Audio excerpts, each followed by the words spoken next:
Listen closely, my friends. There is a moment right before you die when everything you postponed will collapse into a single breath. Every apology you never gave, every hour you burned on people who never deserved your fire, every fear you obeyed instead of question. That moment is coming for you, and it is coming for me, and nothing either of us does will stop it. But here is the strange gift hidden inside that terror. The people who have looked at death the closest, who have stared directly into it instead of flinching away, are the same people who learned, finally, how to live. 2,000 years ago, a small group of thinkers in Greece and Rome built a way of seeing the world so sharp, so unsentimental, that emperors, slaves, generals, and prisoners all reached for it in their darkest hour. They called it Stoicism. It was not a philosophy for comfortable afternoons or quiet libraries. It was built in plagues, in exile, in chains, in war, on battlefields and in prison cells, by people who had every reason to give up and refused. And it survives today because it was never about ideas for their own sake. It was a weapon for living, forged by people who had nothing left to lose and everything left to prove. Think about that for a moment. The men who built this way of thinking were not comfortable academics, theorizing from a distance about suffering they had never touched.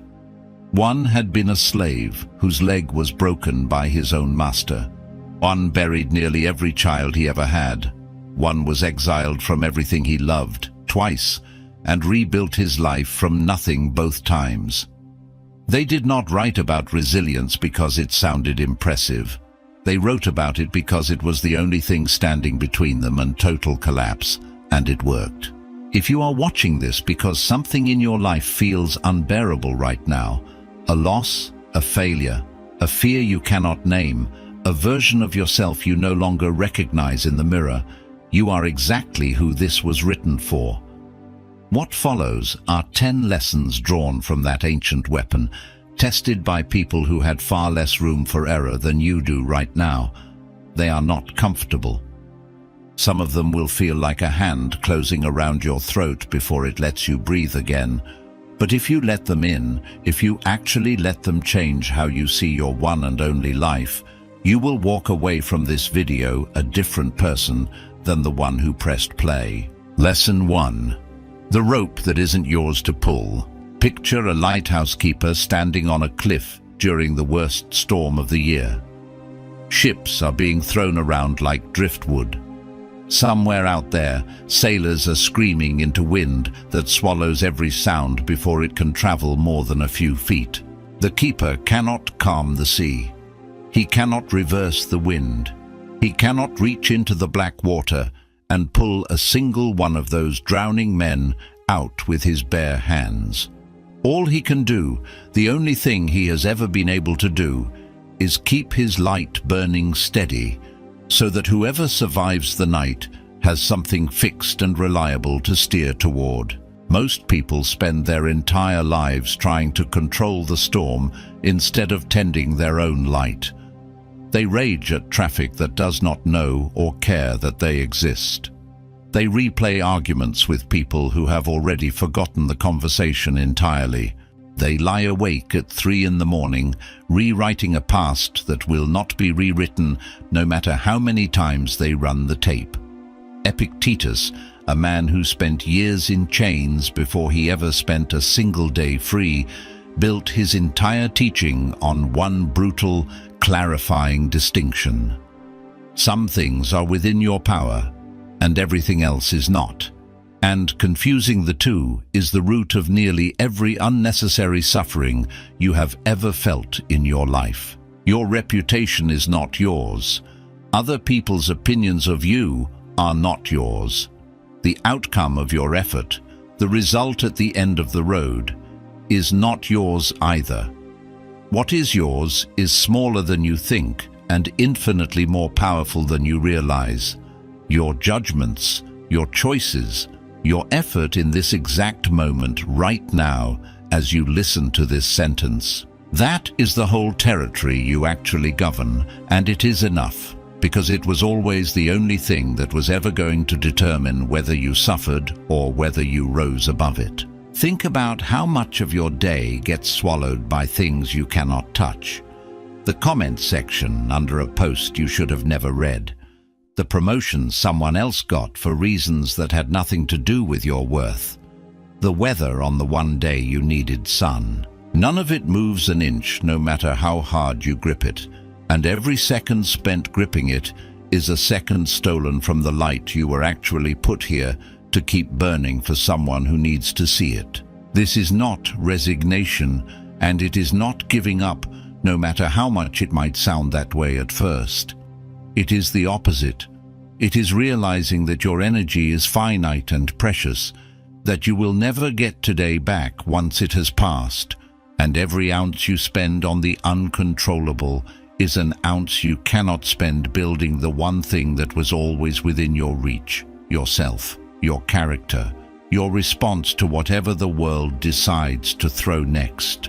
There is an old exercise worth trying the very next time you feel your grip tightening around something outside your control. Ask yourself a single question, out loud if you have to. Is this thing in front of me something I can act on directly, right now, with my own two hands? Or is it something I can only watch and hope about? If it is the second kind, the grip you are holding is not protecting you from anything. It is only exhausting you for no return at all, hour after hour, day after day, while the actual work of your life sits untouched, waiting for the attention you keep spending elsewhere. There is a second, quieter part of this lesson that most people miss entirely. Once you stop fighting the sea, you are left with an uncomfortable amount of silence, because you no longer have the storm to blame for your unhappiness. That silence is not empty. It is the space where responsibility finally lives, uncontested, waiting for you to pick it up. Most people avoid that silence for years because blaming the storm is easier than tending the light. But the keeper who finally stops blaming the wind is the only keeper whose light ever actually saves anyone. Lesson 2. The verdict you signed without a trial. Imagine a woodcutter walking past the same bent, twisted tree every single day for years on his way into the forest. Everyone in the village calls it the ugly tree, the failed tree, the tree that grew wrong from the very beginning. Then one winter, a storm flattens every straight, proud tree in the forest, snapping them clean at the trunk in a single violent night. The bent tree is the only one still standing in the morning because its very deformity had quietly taught it, year after year, how to bend without ever breaking. Nothing about the tree itself changed that winter. Only the judgment placed on it changed, and with it, everything about how the tree was finally seen. This is the second brutal insight the Stoics handed down to us across 2,000 years. It is never the event itself that wounds you. It is the verdict you pass on the event, usually within a fraction of a second, usually without a trial, without evidence, without any real chance of appeal. Someone cancels plans, and you rule, silently and instantly, that you are unwanted. You lose a job and you rule just as fast that you are worthless. The event happened out there, in the world. The wound happened in here, in your own private courtroom, and you were the one holding the gavel the entire time. This single realization, that our reactions are opinions and not facts, would later become the seed of an entire branch of modern psychology built on retraining exactly this kind of automatic, punishing self-verdict. But long before any modern science proved it in a laboratory, Stoic teachers were telling their students the same thing in the middle of a plague-ridden, war-torn world with none of our modern comforts. Strip away your opinion about what happened to you, they said, and examine what is actually left underneath it. Usually, what is left is far smaller and far more survivable than the story you built around it in the space of a single panicked heartbeat. You are not required to believe every verdict your mind hands down The instant something goes wrong, you are allowed to appeal. You are allowed to ask, is this actually true? Or is this just the fastest, most familiar way? My mind knows how to suffer because it has practiced suffering this exact way 1,000 times before. The people who master this question stop being victims of their own thoughts and start becoming judges of them instead, which is a fundamentally different way to move through a single day on this earth, and it changes everything downstream of it.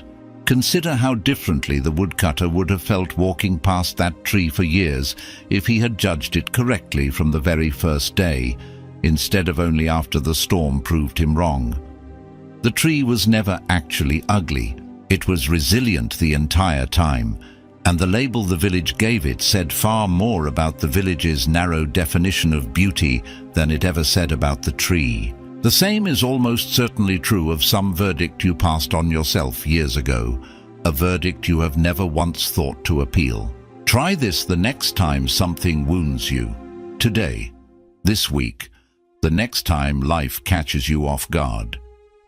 Separate the raw event from the story you immediately wrapped around it in the first few seconds. The event is neutral. It happened. It is finished.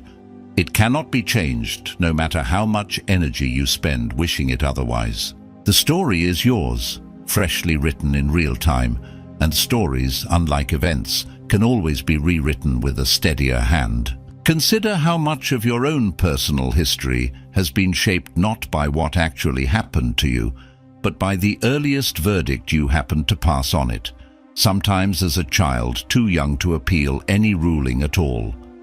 A single offhand comment from a parent, repeated once, absorbed as permanent fact. A single failure in front of classmates, filed away as a life sentence about your own ability. The event lasted seconds. The verdict has been serving its sentence for years, sometimes decades, entirely unexamined, entirely unappealed, simply because no one ever taught you that the courtroom was still open for a retrial. Lesson 3. Turning the blade against the wound. There is an old image, older than most of the philosophies built around it, of a blacksmith holding raw iron over open flame in the dark of a forge. The iron does not choose the fire. It cannot escape the heat, cannot negotiate with the hammer that will soon fall on it again and again, cannot decide it would rather stay soft and shapeless forever in a corner somewhere, safe and untouched. And yet it is precisely that unwanted violence, that unchosen suffering, that turns shapeless ore into something strong enough to hold an edge, strong enough to be trusted with real weight in the real world. Marcus Aurelius, a man who ruled an empire through plague, war, and betrayal from people he trusted, wrote to himself in the dead of night, in a journal he never intended for anyone else to read, that the obstacle in the path becomes the path itself, that what blocks the action can be turned into the action. This was not a slogan he repeated for comfort on his worst nights. It was a working method he used to survive years that would have broken almost anyone else who ever wore a crown as heavy as his. Every difficulty placed in front of him was reframed, deliberately, forcibly, as material to be worked with, not as punishment sent to destroy him, as material sent to shape him. Most people treat hardship as proof that life has turned against them personally, as though the universe has singled them out for cruelty. A relationship ends, and they read it as evidence they are unlovable at some fundamental level. A business fails, and they read it as evidence they were never capable in the first place. But the iron does not read the fire as evidence it was never meant to become a blade. The fire is simply the mechanism by which shapeless material becomes something with an edge, something with a purpose, something worth carrying into battle. Your setbacks are not verdicts on your worth, no matter how convincingly they disguise themselves as one in the moment. They are, more often than not, the exact temperature required to forge whatever you are actually trying to become, whether you asked for that temperature or not. This does not mean you pretend the pain does not exist, because that would be its own kind of lie. The iron genuinely burns in the flame. The blacksmith is not lying about the heat when he warns his apprentice to be careful near the forge. But there is a difference between denying the fire and deciding what the fire is for. One path leaves you shapeless forever, terrified of ever being placed near flame again, flinching at the memory of every burn. The other path leaves you sharp, tempered, and finally useful for something that matters, something heavier than you could have carried before the fire ever touched you. The next time life throws you into the fire without asking your permission first, ask yourself the blacksmith's question instead of the victim's question. Not "Why is this happening to me?" as though the universe owes you an explanation it will never provide. Ask instead, "What shape is this heat trying to force out of me?" Because something is always being shaped in that moment, whether you cooperate with it or fight it every step of the way. There is a version of you on the other side of every fire you have ever walked through, and that version did not exist before the heat. You cannot meet them by avoiding the forge. You can only meet them by staying in the flame long enough to be reshaped by it, which is a harder thing to accept than almost any other lesson on this list. Notice too that the blacksmith never asks the fire to be gentler, because a gentler fire produces a weaker blade, and a weaker blade fails at the exact moment it is needed most. There is a temptation when life turns up the heat to pray only for relief, for the temperature to drop back down to something comfortable. But comfort was never what built the edge you are going to need later, in the moment that actually matters. And the fire that feels unbearable today is very often the reason you will still be standing when something far heavier finally arrives. Lesson 4. The company that writes your character. There is a story told about two apprentices who start their training on the same day, in the same city, with the same raw talent. One placed among master craftsmen who demand precision, patience, and honesty in every single joint of wood they cut, and the other placed among men who cut corners, lie to their customers, and mock anyone foolish enough to try doing the work properly. 10 years pass. Neither apprentice ever consciously chose to become who they became. They simply absorbed, invisibly, day after day, the standards of the room they happened to spend their working hours in. Seneca warned his students about exactly this invisible contagion nearly 2,000 years before modern research confirmed it. He said that we never return home from certain company with the same character we brought into it, that something rubs off on us whether we notice it happening or not, the way a sick man's illness can pass to someone who never touched him, only stood near him and breathed the same air for too long. Character, in this sense, is not built in isolation, alone in a room with your own good intentions. It is built in rooms, among people, and most of us never once audit the rooms we spend our entire lives standing in. There is a reason certain rooms feel exhausting to leave, and other rooms feel energizing to leave, even when nothing dramatic happened in either one. The exhausting room was quietly asking you to shrink to fit it. The energizing room was quietly asking you to grow to meet it. Most people never name this difference out loud, and so they keep choosing the exhausting room simply because it is familiar, mistaking familiarity for belonging. Ask yourself honestly what standard the 5 rooms you spend the most time in are quietly training you to accept as normal. If the people around you treat mediocrity as an acceptable outcome, some part of you is being trained to accept mediocrity as acceptable too, no matter how loudly you insist otherwise inside your own head when no one else is listening. If the people around you gossip, cut corners, or shrink from difficulty at the first sign of resistance, you are absorbing a blueprint for gossip, corner cutting, and shrinking, even if you never once agreed to any of it out loud or on purpose. This is not permission for cruelty toward the people currently in your life, and it is not a call to abandon everyone who has ever disappointed you. It is a call to honesty about what proximity is doing to you silently every single day, whether you are paying attention to it or not. You do not have to burn every bridge tonight in some dramatic act of self-improvement, but you can start choosing, deliberately and with real intention, to spend more of your limited hours near people whose standards are higher than the ones you currently hold for yourself, and fewer hours near people who have quietly been giving you permission to stay exactly where you are. There is also a mirror side to this lesson that most people conveniently forget.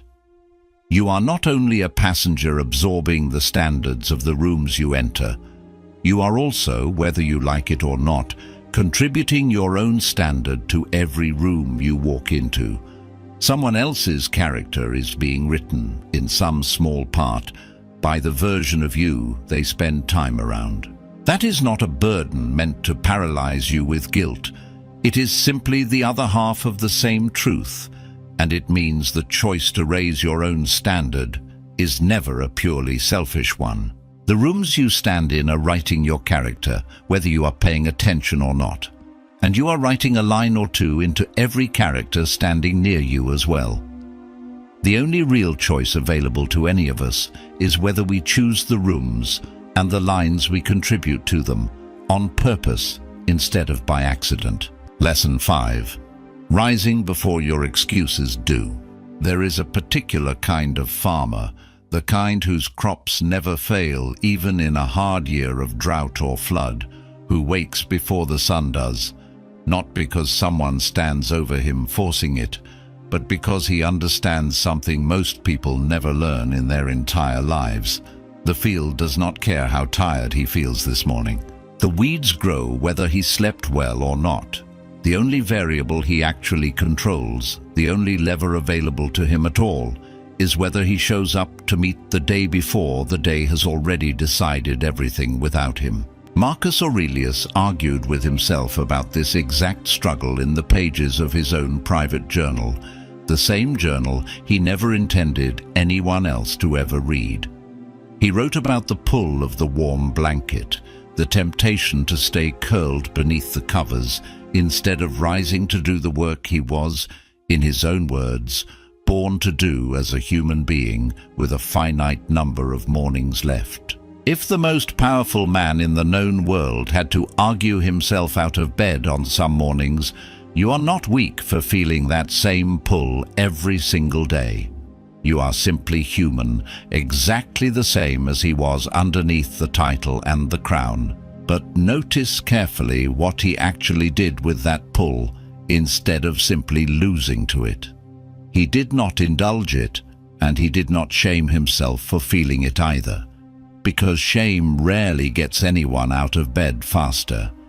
He simply asked himself a sharper question than the blanket was asking him. The blanket asks, wouldn't it feel better to stay warm just a few more minutes? The sharper question asks, what was I actually made for? And is staying warm really the answer I want to give myself on this particular morning? Most mornings, staying under the blanket wins by default, simply because nobody ever bothered to ask the sharper question out loud before reaching for the snooze button. Winning the first hour of your day is rarely about discipline in the way most people imagine it, all gritted teeth and white-knuckled willpower dragged out of thin air. It is about deciding, the night before, which question you are going to let win in the morning before you are even tired enough to negotiate with yourself. The people who rise early and build extraordinary lives out of ordinary days are not immune to the pull of comfort. They have simply trained themselves to notice the pull, name it honestly the moment it arrives, and choose the sharper question anyway, morning after morning after morning, until it stops requiring a fight at all and starts feeling like who they simply are. There is a deeper reason this particular lesson matters more than it first appears to. The way you meet the very first hour of your day sets the tone your mind will use to interpret every hour that follows it. Lose the first hour to the blanket and the excuse, and you spend the rest of the day in a slightly apologetic catch-up posture, chasing a version of the day that already got away from you before it began. Win the first hour, even by a small margin, and every hour afterward inherits a small advantage it did not have to earn on its own. Tomorrow morning, before you reach for the excuse that is already waiting for you, ask yourself the sharper question: what were you actually born to do today, with the limited number of mornings you have left on this earth, and is 5 more minutes of warmth really worth trading it for? There is nothing glamorous about this particular lesson, and that is exactly why so few people actually apply it. It does not promise a single dramatic transformation. It only promises that tomorrow, and the morning after that, and the one after that, you will meet the day slightly earlier than your excuses expected you to, and that small margin, repeated for months, becomes the largest and least visible advantage a person can build. Pause here for a moment before we continue, because if you have made it this far, something in what you just heard is already working on you, whether you have noticed it yet or not. Most people watching something like this will let it wash over them for an hour and then return, by tomorrow, to exactly the life they were living before they pressed play. That is not a judgment against you. It is simply the ordinary gravity every human being has to fight against, the pull back toward the familiar, even when the familiar has stopped serving them. Here is the honest question worth sitting with right now, before the next lesson begins. Of the 5 lessons you have just heard, which one landed the hardest, and why do you suspect that particular one was the one that landed? Usually the lesson that stings the most is not a coincidence.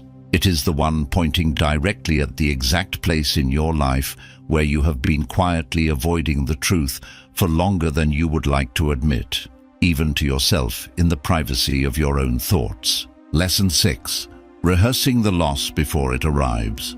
There was once a merchant who, before every voyage, forced himself to sit quietly in his own home and imagine the worst possible outcome of the journey ahead of him.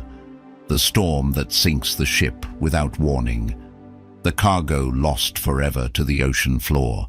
The years of accumulated work erased in a single night of bad weather that no one could have predicted.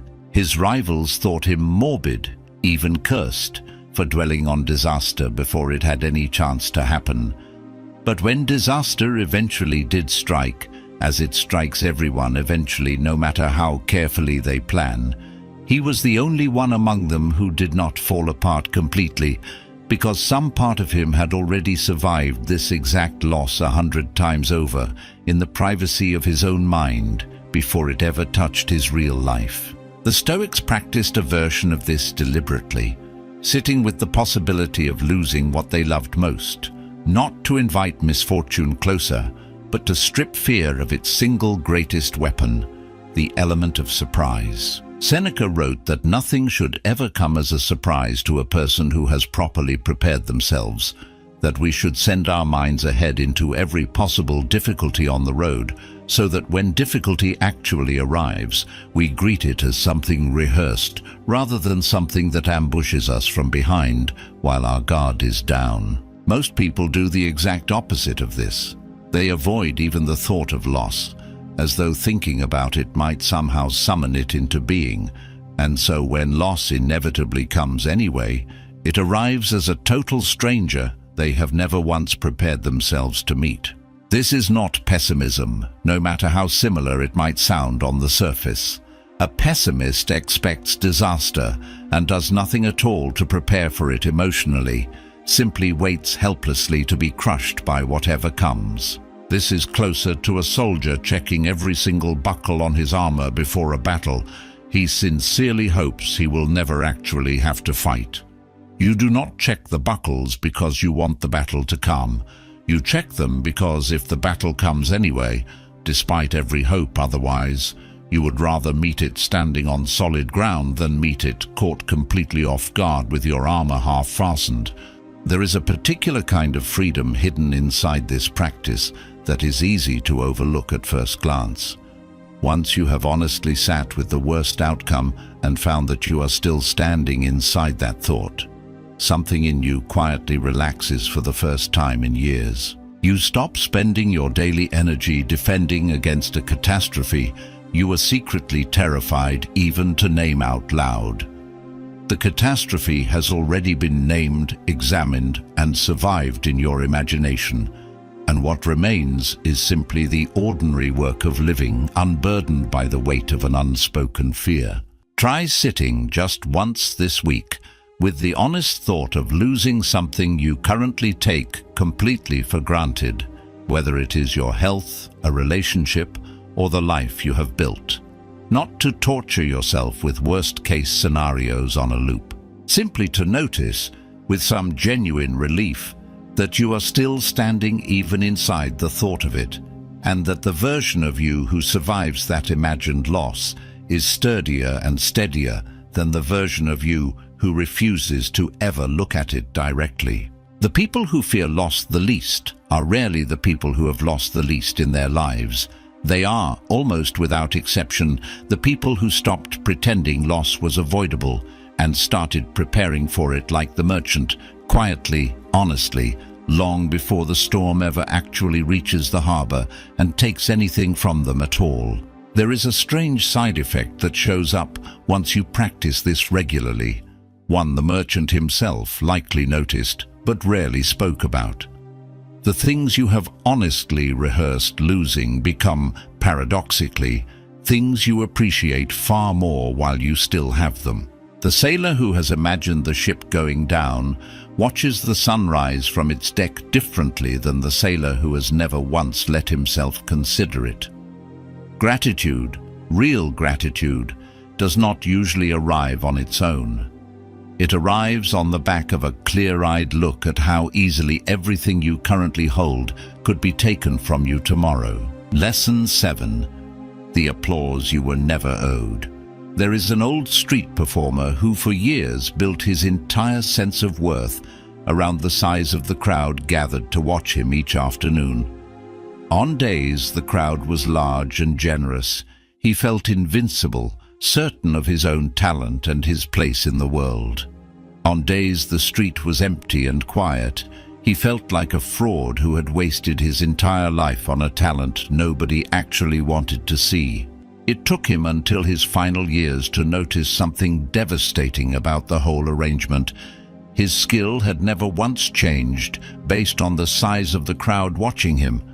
Only his sense of himself had, and he had spent decades handing complete strangers the power to decide whether he was allowed to feel proud of his own two hands. Epictetus taught his students to draw a hard, unforgiving line between what belongs to us and what belongs entirely to other people's opinions of us, and applause belongs entirely to the second category, no matter how good it feels in the moment it arrives. It is not yours. It was never yours to begin with. It arrives and departs based on moods, trends, and circumstances that have absolutely nothing to do with the actual worth of the work you did that day. The moment you build your identity on top of applause, you have quietly handed over the deed to your own self-worth to a crowd that will change its mind about you before the week is even over. This does not mean you should stop caring whether your work is genuinely good, because indifference to quality is not what any of this is about. It means the measure of whether your work is good should live inside your own honest, demanding standards, not inside the fluctuating size of the crowd happening to watch you perform it on any given afternoon. The performer whose skills stayed exactly the same on both the crowded days and the empty days had already done the actual work required long before either crowd showed up or failed to. What changed was never the work itself. What changed was only how loudly the world happened to be clapping for it that particular afternoon, for reasons that had nothing to do with him. Ask yourself, honestly and without flattering your own answer, how much of what you do each day is aimed at genuine excellence, and how much of it is secretly aimed at being seen doing something that merely looks like excellence to whoever happens to be watching. The two are not the same thing, even though they can look identical from the outside for a very long time. Only one of them will still feel worth doing on the day the crowd finally stops watching entirely. And eventually, for every single one of us without exception, it does stop. There is a quiet test worth running on yourself here. Imagine the exact same piece of work you are proudest of, but imagine that no one, not a single person, will ever know you were the one who made it. Does it still feel worth having made? If the answer is yes, you have found something real, something that belongs to you in the way the Stoics meant it. If the answer is no, you have found, gently and without judgment, a place where the applause had quietly become the whole point. Build the version of your work and the version of your character that would still feel worth having, even if no one ever clapped for it again as long as you lived. That version, and only that version, was ever really yours to keep. There is a particular kind of quiet that settles over a person once they finally stop performing for the crowd, and it is worth naming honestly because it can feel at first almost like loss. The applause was loud, and its absence can feel like silence pressing in from every direction. But underneath that silence, if you stay in it long enough without running back toward the noise, is something sturdier than applause ever was. Your own opinion of your own work, arrived at honestly, answerable to no one but you. Lesson 8. The hourglass you refuse to look at. There was once an old clockmaker who spent his entire working life building precise instruments to measure time for other people, intricate mechanisms that ticked away the hours of strangers he would never personally meet, while somehow never once turning that same relentless precision toward his own remaining days on this earth. On the morning he finally understood, with total clarity, that his own hourglass had nearly run empty, he did not feel despair the way he expected to. He felt something closer to relief, because for the first time in decades, every remaining grain of sand suddenly mattered enormously, and he stopped wasting the ones he had left on things that had never deserved them. Seneca made a claim that still unsettles people today, nearly 2,000 years after he first wrote it down. Most life is not lost through some single dramatic tragedy, he argued. It is lost quietly, a day at a time, handed away to distraction, delay, and the comfortable, unexamined assumption that there will always be more of it later. He said we do not actually have a short life.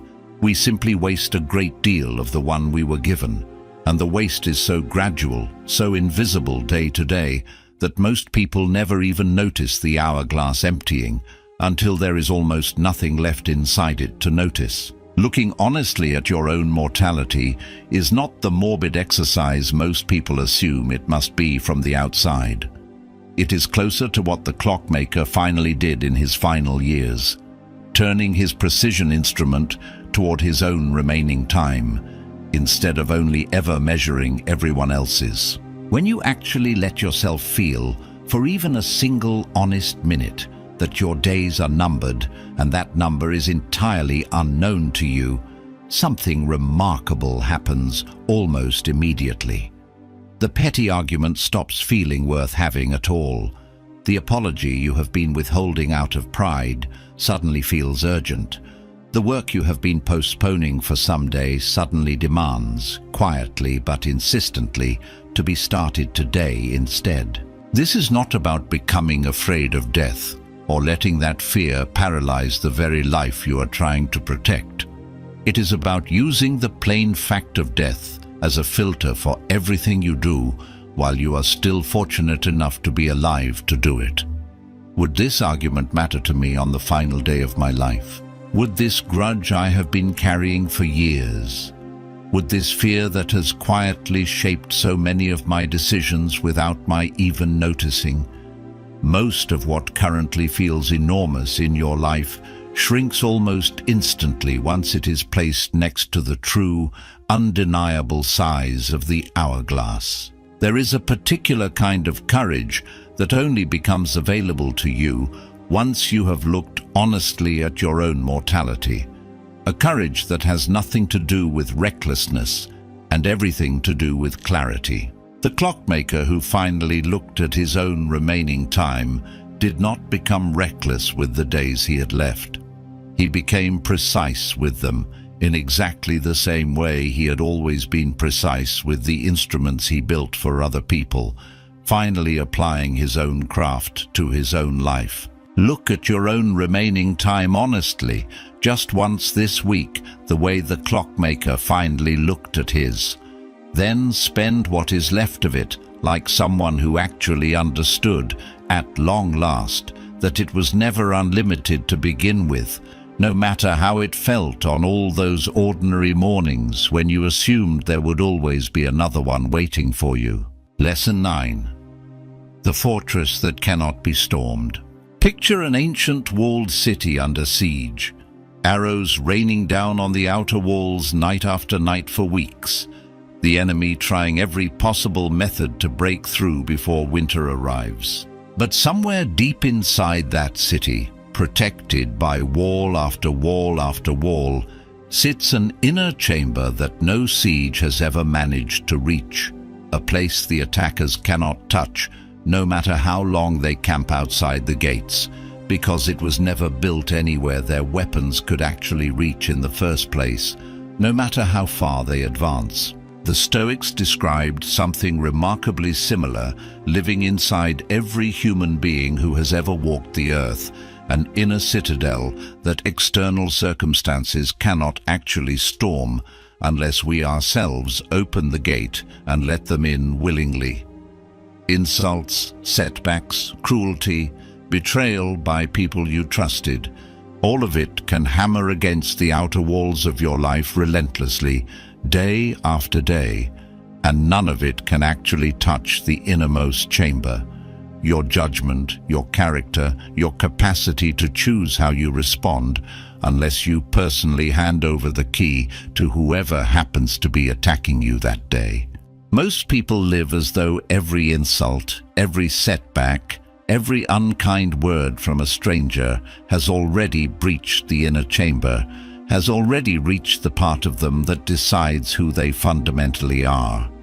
But notice, if you look closely enough, how often the actual damage was self-inflicted, not by the enemy outside the walls at all, but by the gatekeeper inside, who panicked in the noise and confusion and threw the gates open without ever actually being forced to. The siege outside your walls is often loud, frightening, and completely unable to reach the room that actually matters unless you happen to be the one who lets it in out of fear or exhaustion. Building this inner fortress does not happen by accident, and it does not happen overnight no matter how badly you want it to.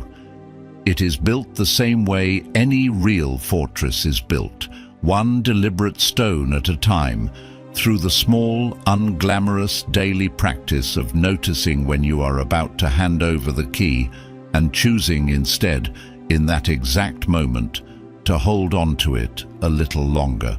Every time you feel provoked and pause before reacting, you are laying another stone in that wall.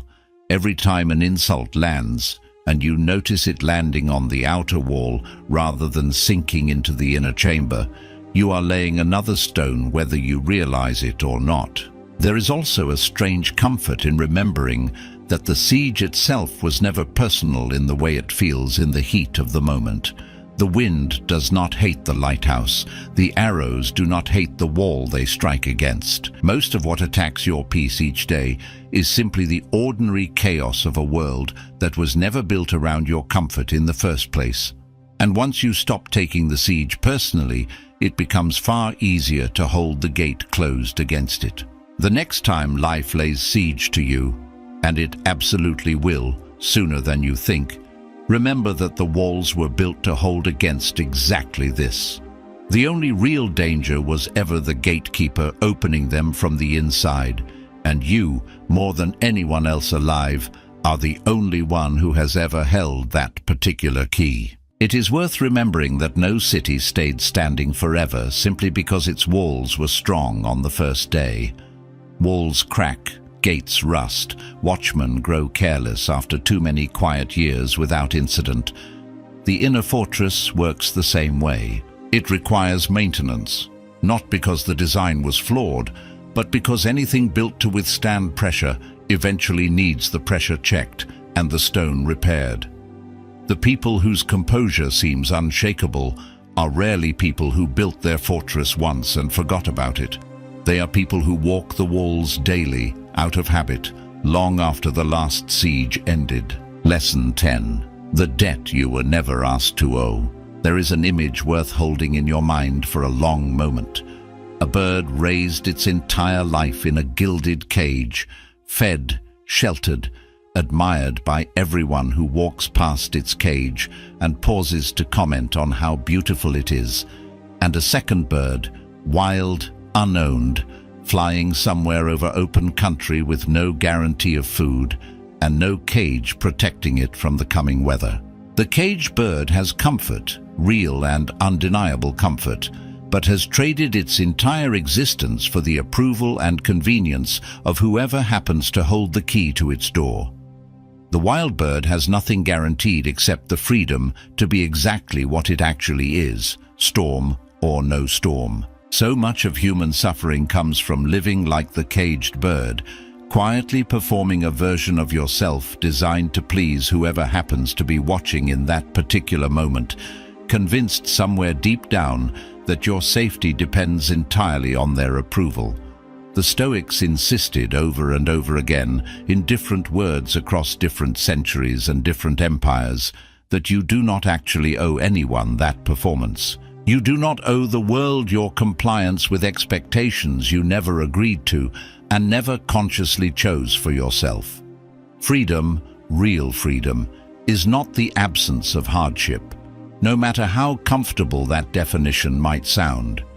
It is the absence of needing anyone else's permission to be exactly who you actually are underneath it all. This is a genuinely terrifying kind of freedom to accept, because the cage really was comfortable in its own limited way, and the open sky really does come without a single guarantee attached to it. But the caged bird never gets to know what it was actually capable of, because it traded that knowledge away the moment it accepted the cage as an acceptable price for comfort. The wild bird risks everything it has every single day, and in exchange, it actually gets to find out what its own wings were built for in the first place. A discovery the caged bird will never once make, no matter how long it lives. You do not owe anyone an explanation for the life you choose to build for yourself, as long as it is built with honesty, discipline, and the four old virtues the Stoics kept returning to again and again across everything they ever wrote: courage, moderation, justice, and wisdom. Everything else, every expectation, every comfortable cage ever offered to you in exchange for your own freedom, is a debt you were never actually required to pay in the first place, no matter how convincingly it was presented to you as one. There is one final piece of this lesson worth sitting with before we close. The wild bird does not resent the caged bird, and the caged bird, in its better moments, does not need to resent itself either for choices already made. It is never too late to open the door you built for yourself, one small decision at a time, the same patient way the fortress was built stone by stone, and the same patient way the blacksmith's iron was shaped blow by blow. Freedom is rarely a single dramatic leap.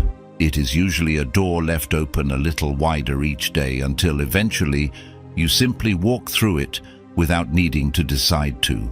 Decide today which bird you would rather have been on the day your own hourglass finally runs empty, the day nothing about your life can be edited or reconsidered anymore.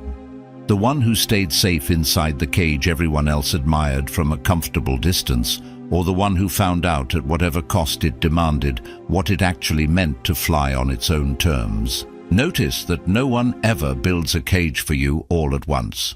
It is built slowly, one small accommodation at a time, one swallowed opinion, one abandoned interest, one quiet surrender to what was expected instead of what was true, which means the door out is built the same patient way, one small refusal at a time, one honest opinion spoken instead of swallowed, one interest picked back up after years of neglect. The cage was never a single decision.